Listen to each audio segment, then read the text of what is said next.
Zinc gluconate oral drop के बारे में आज हम बात करेंगे। इस वीडियो में हम बात करेंगे जिंक ग्लूकोनेट ओरल ड्रॉप को किस किस कंडीशन में बच्चे को दिया जाता है, इसका मार्केट प्राइस क्या है, इसका कॉम्पोजिशन क्या है, इसके साइड इफ़ेक्ट्स क्या क्या है और यह किन किन नामों से मार्केट में अवेलेबल है। इन सारी बातों को इस वीडियो में हम जानेंगे। तो चलिए बारी बारी से इन सारी बातों को जान लेते हैं।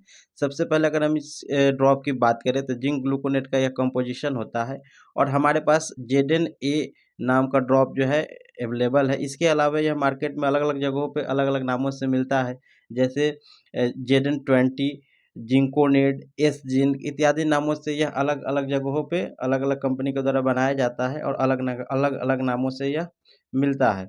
अगर हम इसके कंपोजिशन की बात करें तो यह जिंक ग्लूकोनेट का कंपोजिशन होता है और इसका अगर हम एमआरपी की बात करें यानी अगर इसके प्राइस की अगर हम बात करें तो यह 80 रुपये के मार्केट प्राइस पे ईजिली मार्केट में मिल जाता है। हम ZNA ड्रॉप के बारे में बात कर रहे हैं।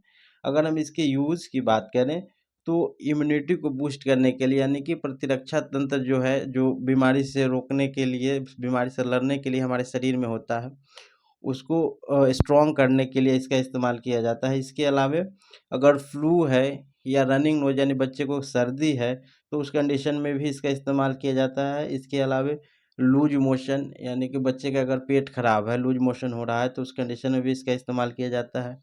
या अगर बच्चे की हड्डी में कैल्शियम का कमी है तो कैल्शियम की कमी को दूर करने के लिए भी जेडन ड्रॉप का इस्तेमाल किया जाता है।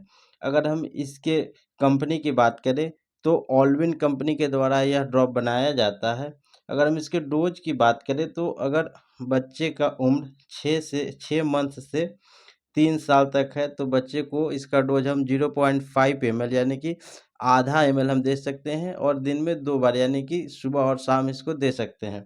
इसके अलावा अगर बच्चे का उम्र 4 से 8 साल है तो इसका डोज 2.5 ml दे सकते हैं और अगर बच्चे का उम्र 9 से 13 साल है तो 2.5 से 5 ml तक इसका डोज दे सकते हैं। इसका डोज जो पीडियाट्रिक डॉक्टर होते हैं वो बच्चे का एज, वेट और बीमारी कौन-सी है और कितना इसका डोज़ डिसाइड करना है, वो डॉक्टर अपना देख कर के अच्छे से कैलकुलेट करते हैं। एज और वेट और बीमारी के अनुसार इसका डोज़ कैलकुलेट करके देते हैं। तो जब भी किसी पीडियाट्रिक मेडिसिन का यूज़ करें, तो एक बार अपने डॉक्टर से सलाह ले लें और अपने डॉक्टर के बताए हुए डोज़ के अनुसार ही बच्चे को इसका डोज़ दें। अगर हम इसके साइड इफ़ेक्ट की बात करें तो अगर बच्चे को इस ड्रॉप को देने के बाद वोमिटिंग हो रहा है या पेट में मरोड़ के साथ दर्द शुरू हो जा रहा है या सिर में दर्द होने लग रहा है या चक्कर आ रहा है तो ये सब इसके कुछ साइड इफ़ेक्ट्स हो सकते हैं।